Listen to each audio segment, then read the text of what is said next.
Briska, 2-7, bang, RPTG, gang. Bonjour et bienvenue dans la chaîne de Mathématiques Sciences. Aujourd'hui je prends et expliquer une nouvelle vidéo, qui est une vidéo tout simplement en physique-chimie sur le thème numéro 1, constitution et transformation de la matière. Et dans cette vidéo, comme promis, ici on va tout simplement s'entraîner à équilibrer des réactions chimiques. Ok, voilà. Donc ici on va s'entraîner à équilibrer des réactions chimiques et je vous montrerai dans une vidéo, également comment on peut écrire une réaction chimique. Ok, voilà. Là on va juste s'entraîner à les équilibrer. Ok. Alors donc ici vous avez 4 réactions chimiques. On vous demande à chaque fois d'équilibrer. Donc pour ceux qui sont chauds, vous pouvez mettre la vidéo en pause pour le faire. Et ensuite on va tout simplement corriger pas à pas. Sur ce donc, correction. Alors donc déjà, quand on demande d'équilibrer une réaction chimique, il va falloir faire attention à deux choses. À l'équilibre au niveau des éléments chimiques et à l'équilibre au niveau des charges électriques. Au niveau des éléments chimiques, comme le dirait Antoine de Lavoisier, rien ne se perd, rien ne se crée, mais tout se transforme. Ça veut dire quoi concrètement cette phrase? Ça veut donc dire qu'il n'y aura pas d'élément chimique qui va apparaître au cours de la réaction. Non, non. Il n'y aura pas également d'élément chimique qui va disparaître au cours de la réaction. Par contre, au niveau des éléments chimiques, donc là je parle au niveau des atomes bien évidemment, et tous les atomes vont se réorganiser. Donc en gros, tout va se transformer au niveau de l'organisation des atomes. Mais rien ne se perd, rien ne se crée, mais tout se transforme. Ok, comme dirait Antoine de Lavoisier. Deuxième des choses, ça veut donc dire quoi également? En conséquence, ça veut dire que vous avez autant d'éléments chimiques avant la réaction chimique qu'après la réaction chimique. Deuxième des choses également qu'il va falloir se méfier quand vous allez devoir équilibrer une équation de réaction chimique, c'est tout simplement au niveau des charges électriques. En effet, la somme des charges avant réaction chimique est la même que après réaction chimique. Okay, les charges, elles ne viennent pas comme ça d'un coup, non. Les charges, elles sont également conservées. Okay, une fois qu'on a compris ces choses-là, vous allez voir, ça va aller tout seul. Le but, c'est d'appliquer ces choses-là. Okay, une fois qu'on a déjà compris ça, on peut partir sur une même base. Alors du coup, on va commencer avec la première équation de réaction chimique. Donc ici, vous avez du dihydrogène à l'état gazeux qui va réagir avec du dioxygène à l'état gazeux pour donner une molécule d'eau à l'état liquide. Alors donc là, pareil, pour ce faire, on va compter à chaque fois les atomes que vous avez avant et après réaction. Okay, comme on n'a pas de charge électrique, on ne se prend pas la tête pour le moment. Donc là, on voit qu'on a 2 atomes d'hydrogène avant la réaction chimique. Après la réaction chimique, j'en ai également 2. Donc pour l'instant, ça ne bouge pas. Par contre, au niveau des atomes, d'oxygène, ok, on voit qu'on a tout simplement 2 atomes d'oxygène avant la réaction chimique. Par contre, après la réaction chimique, j'en ai plus qu'un. Donc c'est un peu bizarre. Vous n'allez pas me dire, bah oui, Antoine de Lavoisier a dit rien ne se perd, rien ne se crée, mais tout se transforme. Ça veut donc dire quoi?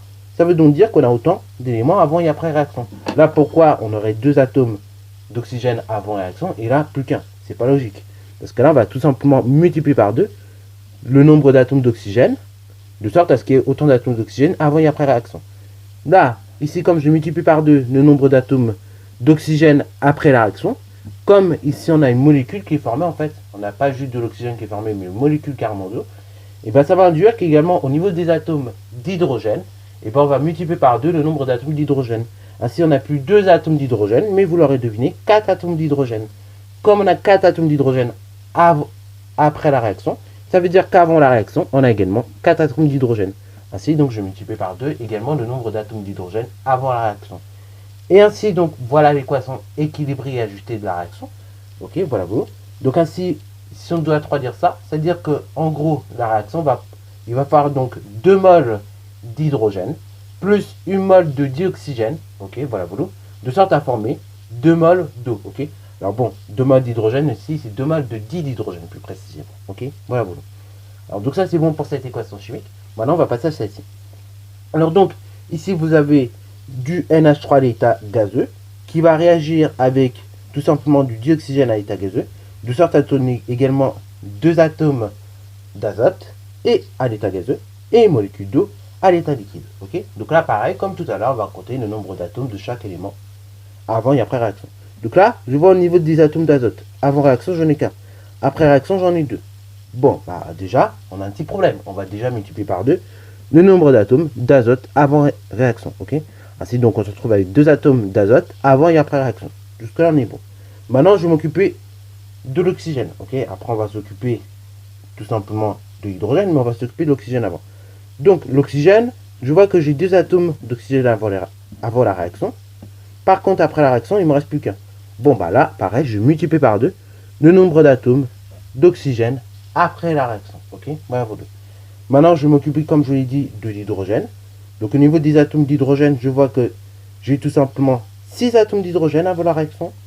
Et après la réaction, et ben là, j'en ai que 4. Ok, donc là, c'est un peu problématique. Ok, vous l'aurez deviné. Donc, on va tout simplement, vous voyez, on a 6 atomes d'un côté et 4 de l'autre. Et bien, tout simplement, d'un côté, on va multiplier. Donc là, comme on a d'une part 4 atomes d'hydrogène et 6 atomes d'hydrogène, ce que nous allons tout simplement faire, et ben on va chercher un nombre commun entre 6 et 4. Ok, bon, entre 6 et 4, vous l'aurez deviné, tout simplement, on a 12. Ok, voilà, voilà. Donc, d'une part, ça veut dire quoi? Ça veut dire qu'en gros, et ben, la réaction va produire d'une part 12 atomes d'hydrogène avant et après réaction. Ok, donc pour ce faire, je multiplie ici le nombre d'atomes d'hydrogène. Donc là, on a un 6, on va multiplier à nouveau par 2. Ok, ainsi, donc, ça va donner 4 NH3, donc à l'état gazeux, plus de l'O2 à l'état gazeux, qui va nous donner donc du N2 à l'état gazeux, plus, donc là, pareil, on a dit qu'on multipliait tout simplement, là, on devait avoir également 12 atomes d'hydrogène. Donc là, pareil, on va multiplier ce coup-ci par 3. Ok, par 3 déjà le nombre au départ. Donc ainsi, ça va donner 6 H2O à l'état liquide. Alors, maintenant, on va tout revérifier. Ok, voilà, on a bien équilibré au niveau tout simplement des hydrogènes. Donc, on va revérifier au niveau des autres. Donc, au niveau maintenant de l'azote, on se retrouve avec 4 atomes d'azote avant réaction. Après réaction, donc, je vois, j'en ai que 2. Donc, je multiplie également par 2. Au niveau donc de l'oxygène, avant réaction, j'en ai 2. Après réaction, j'en ai 6. Donc là, pareil, je vais tout simplement multiplier par 3 avant la réaction. Comme ça, on a un 6 avant et après. Ok, voilà, voilà. Et ainsi, donc, mon équation ici de la réaction est équilibrée. Ok, voilà, voilà. Donc ainsi, 4 moles de NH3 plus 3 moles d'O2 vont réagir ensemble de sorte à donner 2 moles d'azote. Ok, voilà, enfin de diazote plus précisément, plus 6 moles d'eau. Ok, voilà, voilà. Alors, troisième réaction chimique, c'est celle-ci. Donc, Ag en solution aqueuse plus Cr O4 exposant moins 2 moins, ok, à l'état en solution aqueuse, qui va donner tout simplement du Ag2, ok, Cr O4, ok, à l'état solide. Voilà, voilà. Donc là, ici, on a une réaction à la fois avec des ions, mais également donc avec des éléments chimiques. Donc là, comme on n'a pas de charge électrique après la réaction, ce que je vous conseille de faire, c'est pas de faire comme on a vu dans la vidéo de cours, où on avait effectivement commencé à équilibrer au niveau des charges. Là, on va déjà essayer d'équilibrer au niveau des éléments chimiques. Alors donc, au niveau de l'argent, je vois qu'avant la réaction, j'en ai qu'un. Ok, j'ai qu'un seul élément argent. Après la réaction, j'en ai 2. Bah, tout simplement, je vais multiplier par 2 le nombre d'éléments argent que j'ai également avant la réaction. Comme ça, il y en a 2 partout. Après, au niveau donc de la partie CrO4, ok, voilà, voilà. Donc au niveau de cette molécule-là, CrO4, voilà, voilà. Et bien là, je vois que j'en ai une seule, ok, voilà, voilà. Avant la réaction, j'en ai qu'une seule. Et après la réaction, je vois j'en ai qu'une seule également, ok, voilà, voilà. Donc là, on est bon. Maintenant, au niveau des charges électriques, est-ce qu'il y a quelque chose à rajouter? Ben là, on voit que on a 2 charges positives avant la réaction chimique, et on a également après, et ça va réagir avec 2 charges négatives, ok. Autrement dit, donc les 2 charges positives et les négatives vont s'annuler, ok, quand elles vont réagir ensemble. Et ainsi, donc, ça va nous donner 0 avant la réaction. Et après la réaction, bah également, on n'a qu'une charge, donc ça veut dire c'est 0. Et ainsi, donc là, votre équation, elle est ajustée. Alors donc, on va également maintenant faire la toute dernière. Voilà, voilà. Donc ici, on a du cuivre à l'état solide, plus de l'argent, plus, ok, Ag+, en solution aqueuse, qui va nous donner donc du Ci2+, en solution aqueuse, plus de l'argent à l'état solide, ok. Voilà, voilà. Donc là, pareil, comme on a des ions un peu avant et après la réaction chimique, ce que je vous conseille, c'est tout simplement d'équilibrer au niveau des ions, ce coup-ci, ok. Voilà, voilà. Là, on n'avait pas d'ions après la réaction, donc c'est pour ça que je me suis permis d'équilibrer en termes d'éléments chimiques avant la réaction. Mais là, pareil, comme on a des ions un peu partout, bah là, on va équilibrer non seulement et avant, mais non seulement après, ok. Voilà, voilà. Donc là, au niveau des charges positives, je vois que j'ai une seule charge positive avant la réaction. Par contre, après la réaction, j'en ai 2. Donc je multiplie par 2 le nombre tout simplement d'éléments Ag+, ok, de sorte à avoir 2 charges positives avant et après réaction, ok. Alors donc je me retrouve avec Dans ce cas-là, deux charges positives avant et après la réaction. Donc la somme des charges déjà elle est bonne. Ok, on est sur le bon nombre de charges. Ok. Maintenant, on va essayer de voir au niveau des éléments chimiques. Au niveau du cuivre, je vois que tout simplement j'ai un seul atome de cuivre. Avant et après la réaction, c'est bon. Au niveau des atomes d'argent, donc là je vois que j'ai deux éléments argent avant la réaction. Par contre, après la réaction, j'en ai plus un seul. Donc là, pareil, je multiplie par 2 le nombre d'éléments argent. Et ainsi, donc j'aurai également deux éléments argent avant et après la réaction. Ok. Et là, bah, c'est bon, on a terminé, on a fini d'équilibrer la réaction chimique. Voilà, boulot.